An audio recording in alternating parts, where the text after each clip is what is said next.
তো hey guys, welcome back to news nest. তো basically আজকে আমরা কথা বলবো প্রথমেই অনুরাগের ছোঁয়া সিরিয়াল নিয়ে। বেসিক্যালি রূপা ফান্টুসের জন্য দুধ নিয়ে আসে, সেই জন্য গ্রামের কিছু ভিলেন ফান্টুসকে মারতে আসে। ঠিক সেই সময় রূপা মাইকে করে গ্রামের লোককে ডেকে পাঠায়, আর সেই শুনে সবাই রূপাকে মারতে চায়। তখন গ্রামের লোক হাতে মশাল নিয়ে সেখানে আসে। এদিকে সূর্যর মা দীপার খোঁজে দীপার কাছে চলে আসে, কিন্তু গুরুজি তাকে তার কাছে যেতে বাধা দেয়। কিন্তু দীপা বলে ডাকতে থাকে তার মা, এবং দীপার সাথে তার শেষ পর্যন্ত দেখা হয় এবং দীপা সোনা আর রূপার সম্পর্কে তার থেকে জানতে পেরে খুবই হতাশ হয় এবং তার সাথে গাড়িতে করে আসতে থাকে। তখনই মিশকা সেই গাড়ির ব্রেক ফেল করে দীপাকে মারার চেষ্টা করে, কিন্তু দীপা সেখান থেকে কোনো মতে বেঁচে দেয় এবং আবার একটা বিপদের সম্মুখীন হয়। আর এদিকে সূর্য দীপার কথা ভেবে কষ্ট পেতে থাকে।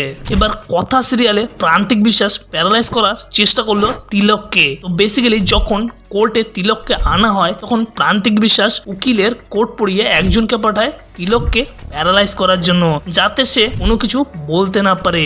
এবং সে তিলককে কোনোভাবে ইনজেকশন করে সেখান থেকে পালিয়েও যায়, কিন্তু যাওয়ার সময় কথা তাকে দেখে ফেলে এবং তার কোটটাও সেখানে পড়ে যায়। এদিকে তিলককে হসপিটালাইজড করা হয়। চিত্রা এদিকে হাসপাতালে নার্সে যে আসে তিলককে দেখতে, এবং চিত্রার হাতের আংটিটি দেখে কথা সন্দেহ করতে থাকে।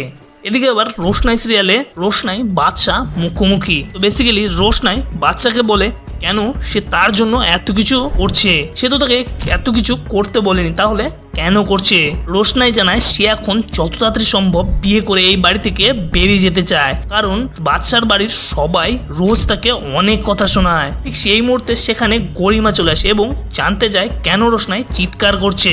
তখন বাদশা জানায় যে আমি শুধু বলেছিলাম যে ছেলেকে দেখে শুনে তারপর বিয়ের সিদ্ধান্ত নেওয়া উচিত, সে নিয়ে চিৎকার। এরপর বাদশা পরের দিন সকালবেলা সবার সামনে রোশনাইয়ের মডেলিং এর কথা জানায়। তখন সবাই তাকেই এসবের জন্য দায়ী করে এবং কেনই বা সে রোশনাইয়ের উপরে মাথা ঘামাচ্ছে জানতে চায়। তো এবার তেঁতুল পাতা সিরিয়ালের অঞ্জু পিসির চুল কোকো, মোমো আর মিষ্টি বেঁধে দেয়। তো অঞ্জু পিসি সেই জন্য ঝিল্লিকে দায়ী করে এবং বলে যে কাল ঋষি আসুক সব জানাবে। তো বেসিক্যালি নেক্সট দিন যখন ঋষি আসে, তখন ফার্স্ট সকালে অঞ্জু পিসি সব বলে দেয় এবং ঋষি 10 গ্লাস নিমের পাঁচন খাওয়ার শাস্তি দেয়, সাথে এক্সারসাইজ করতে বলে। এবং ঝিল্লি নিজের মতো এক্সারসাইজ করতে গিয়ে পিছলে যায়। ঋষি তাকে কোনো মতে ধরে ফেলে, কিন্তু ঝিল্লির চুল নিচে ঝুলতে থাকে এবং সেই চুল দেখে রিঙ্কির মা ভূত ভেবে নেয়। এদিকে ঋষির কাকা তাকে বাড়িতে দুর্গাপূজা করার কথা বলে।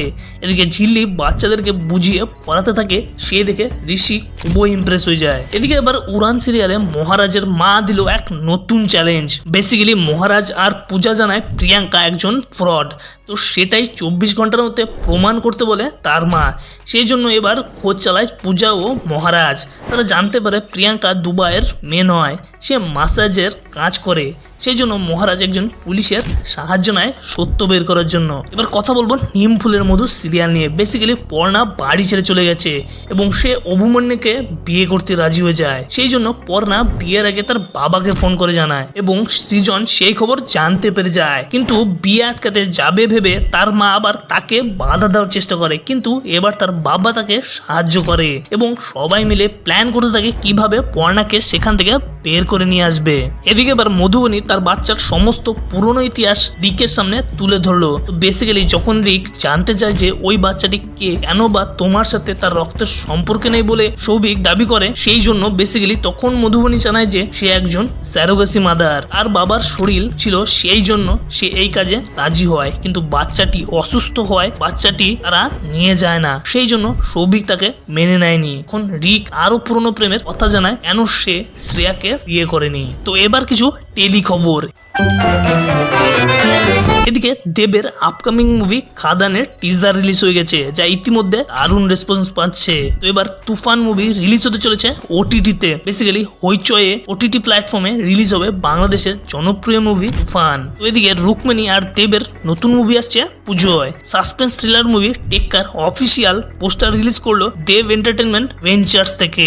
দেখা হচ্ছে, সাবস্ক্রাইব।